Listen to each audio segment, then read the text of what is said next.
Hello hello hello प्यारे बच्चों। तो भाई आप लोग यहां पर इस वीडियो को देख रहे हो, इसका मतलब क्या है? मतलब है कि आप लोग क्लास 10th में पहुंच चुके हो और क्लास 10th में पहुंचने के साथ ही आपका टारगेट क्या है कि भाई आप लोग क्लास 10th के बोर्ड्स में 95% नहीं तो कम से कम 90% तो लेकर ही आओ।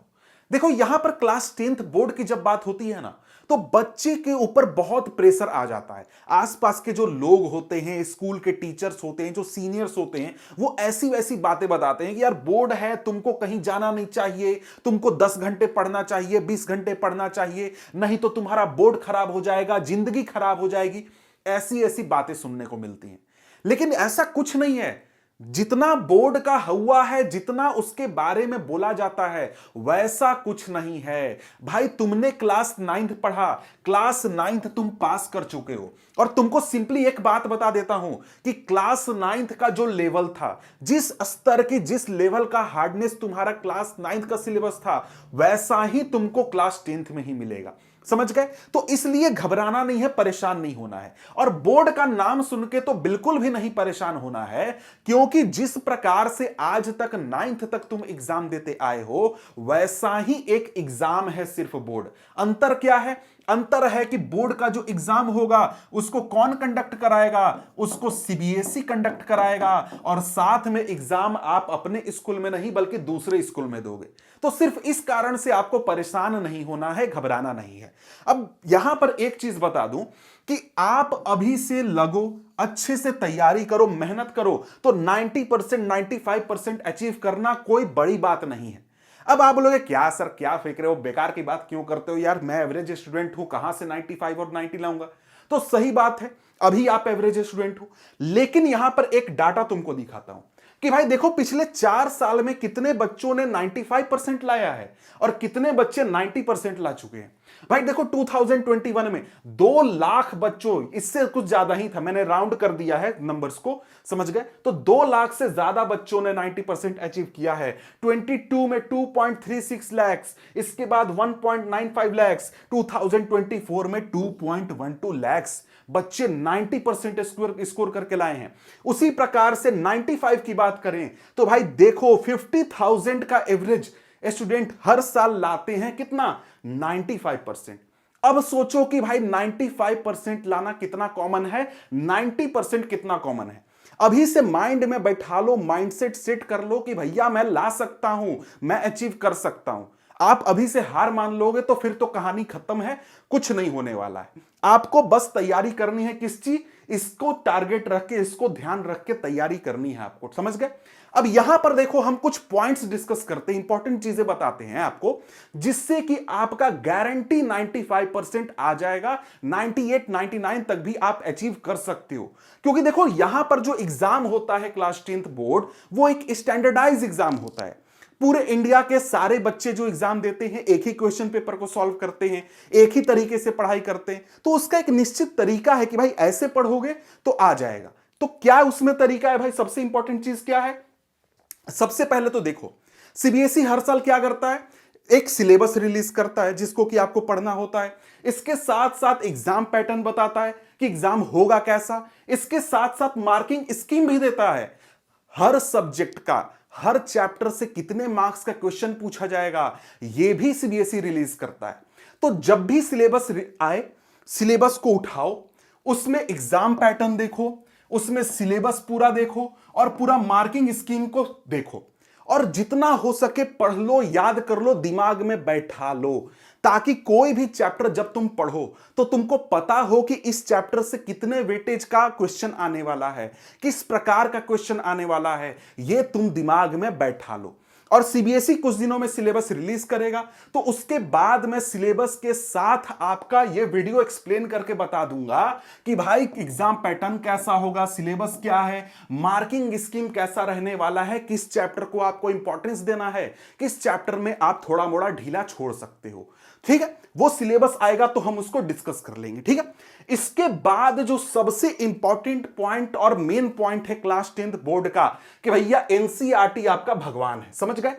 आपको सब चीज छोड़ दो, सब चीज चला जाए, एक चीज अगर आपने क्लियर कर लिया अच्छे से, यानी कि एनसीईआरटी अगर आपने क्लियर कर लिया तो आपको 90% लाने से कोई नहीं रोक सकता है, क्योंकि सीबीएसई के सिलेबस में क्या है, एनसीईआरटी। क्वेश्चंस कहां से आएंगे, एनसीईआरटी। तो एनसीईआरटी अगर आपका क्लियर है तो आपको 90% तो कोई नहीं रोकेगा। इधर उधर के 10 मार्क्स के क्वेश्चन हो सकता है कि आपको कंपिटेंसी वगैरह कुछ करके इधर उधर से आ जाए, लेकिन ना एनसीईआरटी आपका क्लियर है तो 90% तो कोई नहीं रोकेगा। अब एनसीईआरटी करना कैसे है, तो भाई देखो एनसीईआरटी में सबसे इंपॉर्टेंट होता है लाइन बाय लाइन स्टडी, क्योंकि एनसीईआरटी के जो एक्सरसाइजेज होते हैं वो तो बहुत इंपॉर्टेंट होते हैं, लेकिन क्वेश्चंस जो होते हैं वो चैप्टर के बीच में से लाइन से भी उठाकर पूछ दिए जाते हैं। तो हमारे चैनल पर हर चैप्टर का line by line detailed explanation available है, वो देख सकते हो, वो पढ़ सकते हो। साथ ही साथ तुम घर में बैठ करके खुद से भी एनसीईआरटी पढ़ो, लाइन बाय लाइन पढ़ो, ताकि तुम्हारा एनसीईआरटी क्लियर हो। अब देखो, हो सकता है कि यार तुमको समझ में नहीं आ रहा है या बहुत भारी लगता है, बल्कि लगता है, तो तुम क्या करोगे, तुम लेक्चर्स को देख सकते हो। जो तुमको लेक्चर्स अवेलेबल होते हैं यूट्यूब पर, या फिर स्कूल में पढ़ाया जाएगा, कोचिंग करते हो कोचिंग में पढ़ाया जाएगा, वहां से तुम चैप्टर को समझ सकते हो, फिर उसके बाद दोबारा से एनसीईआरटी को पढ़ सकते हो, जिससे कि तुम्हारा एनसीईआरटी क्लियर हो सके। और साथ ही साथ मैंने एक और चीज बताया कि एनसीईआरटी का एक्सरसाइज और साथ में एग्जांपल्स मतलब मैं मैथ की बात कर रहा हूं, जो एग्जांपल्स हैं उनको क्लियर करना बहुत जरूरी है। कोई भी चैप्टर तुम पढ़ रहे हो, एनसीईआरटी से पढ़ो, लेक्चर उसका देखो, उस चैप्टर का एक्सरसाइज करो, चैप्टर के एग्जांपल्स को करो, तो उसके बाद तुमको कोई नहीं रोक पाएगा कि भैया तुम्हारा 90 नहीं आएगा, फिर ऐसा हो ही नहीं सकता।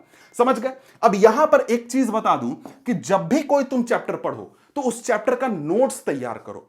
हमारे चैनल पर भी नोट्स प्रोवाइड किया जाता है, उसको भी तुम ले सकते हो, उससे भी पढ़ सकते हो, लेकिन हैंड रिटन नोट्स तैयार करने का आदत रखो। हैंड रिटन नोट्स तैयार करो। क्यों भाई, नोट्स किस काम में आता है, नोट्स काम में आता है तुम्हारे रिवीजन के, कि भाई एग्जाम आ गया, एग्जाम के पास तुमको रिवाइज करना है, तो पूरा एनसीईआरटी फिर से थोड़ी पढ़ोगे, तुम क्या करोगे, नोट्स उठाओगे, उससे रिवीजन कर लोगे, तुम्हारा पूरा रिकॉल हो जाएगा। ठीक है। इसके बाद देखो रेफरेंस बुक। भाई 10th बोर्ड का इतना प्रेशर होता है ना कि हम लोग रेफरेंस बुक के पीछे भागने लगते हैं कि भाई एसचंद ले लेता हूं, सृजन ले लेता हूं, ये ले लेता हूं, वो ले लेता हूं। भाई इतना परेशान मत हो। मैंने बोला क्या, एनसीईआरटी। उसके बाद तुमको एक बुक, हर सब्जेक्ट का क्या करो, एक बुक ले लो, किताब के पीछे मत भागो, किताब जमा करने का कोशिश मत करो। एक किताब लो जिसको कि तुम पढ़ सकते हो, जो तुमको समझ में आ रहा है, अच्छा लग रहा है। आगे मैं वीडियो बता दूंगा कि कौन सा रेफरेंस बुक अच्छा है। एक रेफरेंस बुक रखो एक सब्जेक्ट के लिए और उसको तुम फॉलो करो। इस प्रकार से तुम्हारा जो होगा एनसीईआरटी जो है वो अच्छे से क्लियर हो जाएगा, चैप्टर अच्छे से क्लियर हो जाएगा। ठीक है। तो यहां पर अगर हम लोग देखें तो आगे बढ़ते हैं। आगे क्या, अगला पॉइंट क्या है भाई, create notes in your own language. अपनी भाषा में अपने हाथों से नोट्स तैयार करो। यह बहुत इंपॉर्टेंट पॉइंट है। क्यों इंपॉर्टेंट पॉइंट है भाई, तुमने क्या किया, कोई चैप्टर मान लो कि अप्रैल के महीने में पढ़ा, अब अप्रैल के महीने में पढ़ लिया तो भाई वो तुम्हारे दिमाग में हमेशा नहीं रहेगा, तो तुमको उसको क्या करना होगा, तुमको उसको रिवीजन करना होगा बाद में।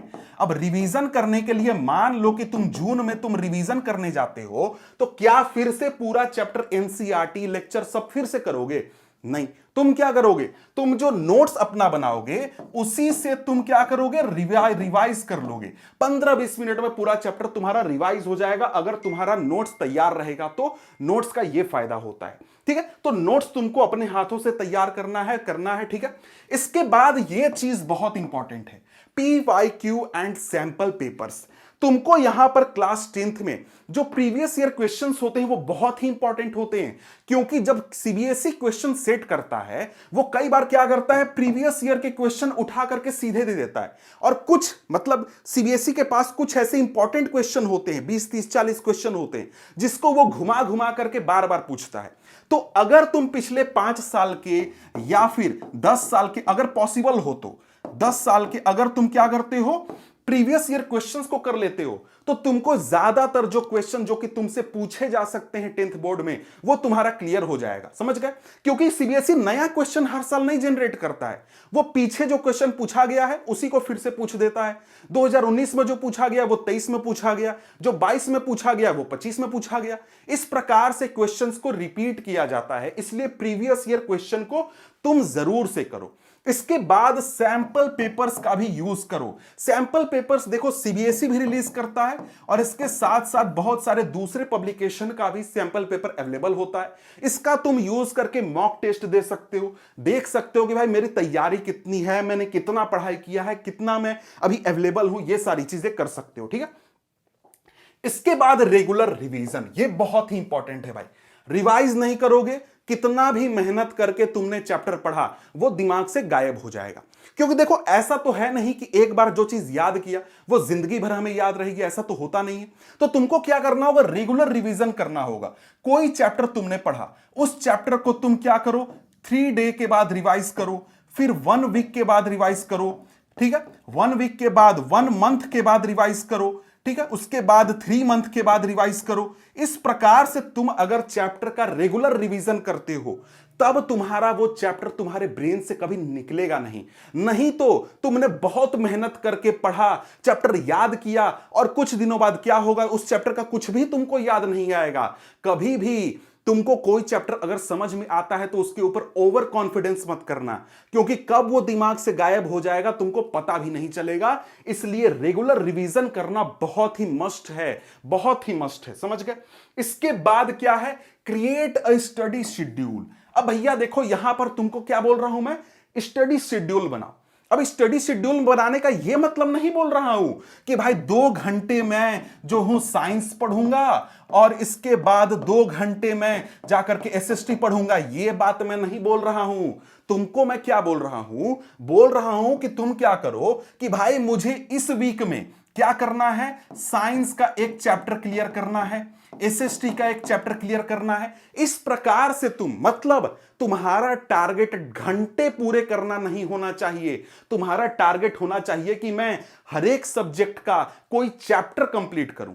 मतलब कि मुझे 1 महीने में 4 चैप्टर पढ़ने हैं, तो 4 चैप्टर पढ़ने के लिए मुझे डेली अगर 4 घंटे लगाना पड़ेगा तो मैं 4 घंटे लगाऊंगा।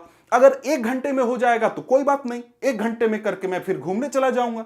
समझ गए। तो यहां पर यह ध्यान रखना कि जब तुम स्टडी शेड्यूल बनाओ, तुम्हारा टारगेट घंटे पूरे करना नहीं होना चाहिए। तुम्हारा टारगेट होना चाहिए कि तुम कैसे चैप्टर पूरे कर सकते हो, कैसे तुम अपना सिलेबस कवर कर सकते हो, यह तुम्हारा स्टडी शेड्यूल में टारगेट होना चाहिए।